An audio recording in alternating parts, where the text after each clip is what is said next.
Hey, ketika kamu mau mulai investasi reksadana, sebenarnya ada banyak pilihan aplikasi yang bisa kamu gunakan. Nah, di video-video sebelumnya, gue pernah mereview salah satu aplikasi investasi reksadana yang bisa kamu gunakan untuk kamu berinvestasi di reksadana. Dan gue juga sebelumnya pernah ngasih tahu loh cara menganalisanya seperti apa. Nah, di video ini gue juga akan di video ini gue bakal memberitahu kalian cara berinvestasi reksadana melalui aplikasi ajaib dan cara menganalisanya seperti apa. Temukan jawabannya setelah yang satu ini.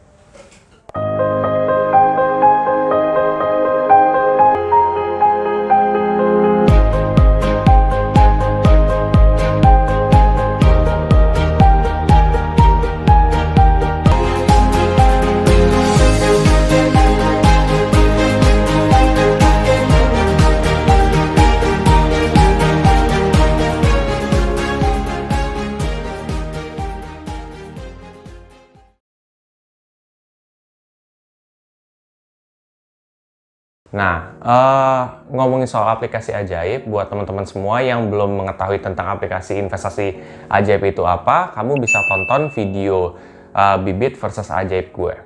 Nah, jadi setelah kalian mungkin udah pernah tonton, ataupun kalau kalian belum, kalian bisa tonton setelah nonton video ini sampai habis. By the way, kalau kalian mau mulai berinvestasi reksadana di aplikasi ajaib, langkah pertama yaitu adalah kalian buka aplikasi ajaibnya. Setelah kalian buka aplikasi ajaibnya itu, nanti kalian akan masuk ke kolom cari. Nah, setelah kalian klik di kolom cari yang ada di bawah itu, kamu akan disuruh memilih nih, ada saham, ada reksadana. Nah, tentu kalau kamu mau berinvestasi di reksadana, kalian harus masuk ke kolom reksadana. Wait. Oh yeah. Oke. Nah, ngomongin reksadana, kan kalian sudah masuk ke kolom reksadana. Nah, setelah kalian masuk ke kolom reksadana, langkah yang harus kalian lakukan adalah memilih kira-kira reksadana mana yang tepat buat kalian.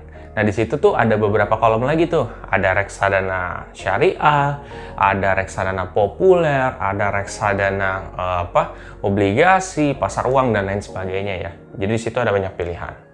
Nah, kalian pilih tuh, kira-kira kalian mau yang seperti apa. Setelah kalian udah tentuin, kita ambil contoh lah ya, reksadana syariah. Kalian klik aja, tak. Oke, nanti keluar lagi nih beberapa list tentang reksadana syariah. Nah, nanti di situ kalian pilih deh, kira-kira mana nih yang kalian pengen coba lihat dulu. Nah, kalian coba lihat, katakan reksadana majoris dana kas.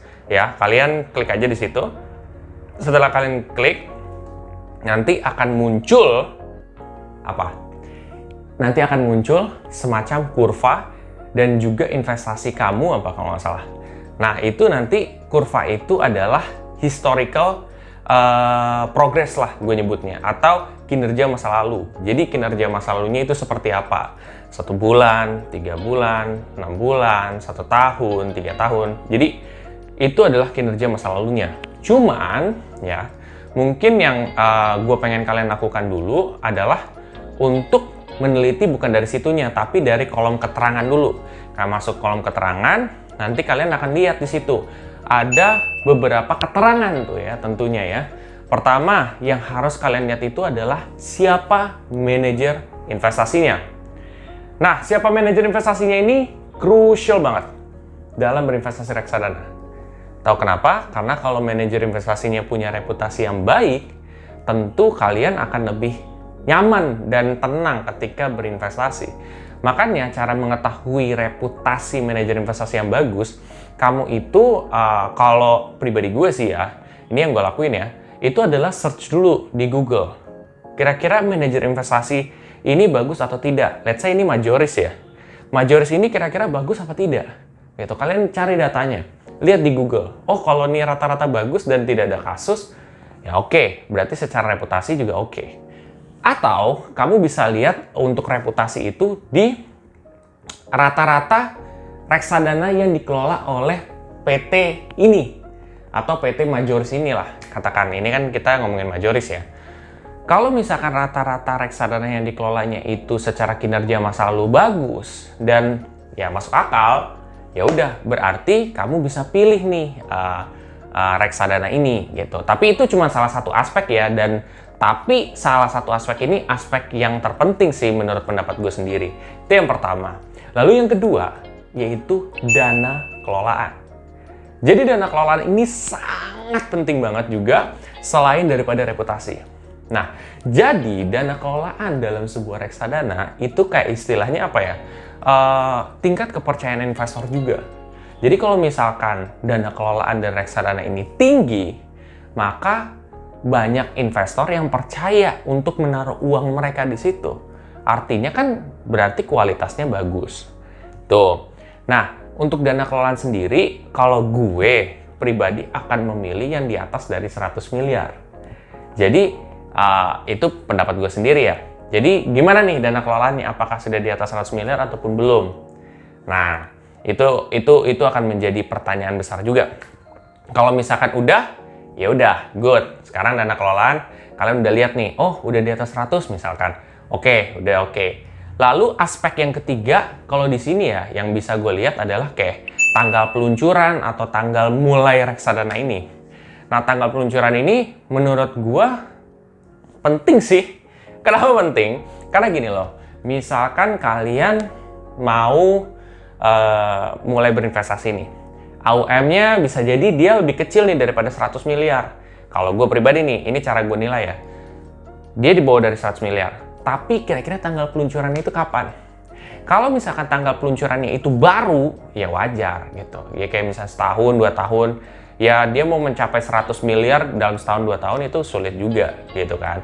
Jadi ya wajar-wajar aja kalau dana kelolaannya kecil kalau masih baru. Tapi kalau udah lama dana kelolaannya kecil, itu ya berarti ada apa-apa nih. Atau mungkin memang mungkin karena ada masalah pandemik atau masalah apa gitu. Jadi diteliti lagi, selama itu masuk akal, oke, gitu. Itu tanggal peluncuran, kenapa itu penting ya, yang ketiga. Yang keempat, yang gue lihat juga ketika mulai berinvestasi itu, salah satunya apa ya? Mungkin biaya manajemen sih nggak terlalu ya, tapi mungkin bisa kita sebutin juga biaya manajemen.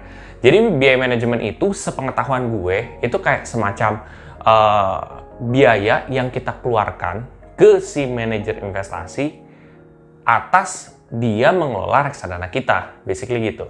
Cuman ini kenapa gue bilang nggak terlalu perlu banget menurut pendapat gue? Karena sebenarnya kita dalam reksadana itu udah dapat bersih gitu. Kita nggak perlu harus pecah-pecahin sendiri atau kayak gimana, enggak. Jadi itu sudah dapat bersih kita. Jadi kita udah terima beres. Nah, biaya manajemen ini sebenarnya buat sebagian orang penting karena menganggap kalau biaya manajemen itu sedikit, yang dihasilkan oleh investor itu bisa lebih besar. Tapi nggak selalu gitu sih sebenarnya teman-teman. Yaitu kalau biaya manajemen kan. Terus yang paling penting juga itu apa teman-teman? Yaitu alokasi aset kamu. Nah, alokasi aset di sini cukup penting. Kenapa? Karena kalau alokasi asetnya ini ternyata dia naruhnya di misalkan mungkin di obligasi ataupun saham-saham yang memang mungkin kalian belum tahu, nah itu harus kalian kaji lagi nih gitu. Kayak misalkan kan kalian mau ngeliat nih investasi kamu kemana aja, nah balik ke halaman yang pertama tuh. Halaman yang pertama, di situ kan ada kurva dan di bawahnya tuh ada investasi kamu. Kamu bisa lihat tuh kira-kira apa aja isinya. Jadi kan reksadana itu basically paket kan. Nah kalian lihat, oh ini kayaknya udah pernah gue kenal nih. Oh ini gue tahu nih reputasinya bagus. Nggak apa-apa, itu bisa menjadi salah satu opsi juga kamu memilih reksadana itu. Oke.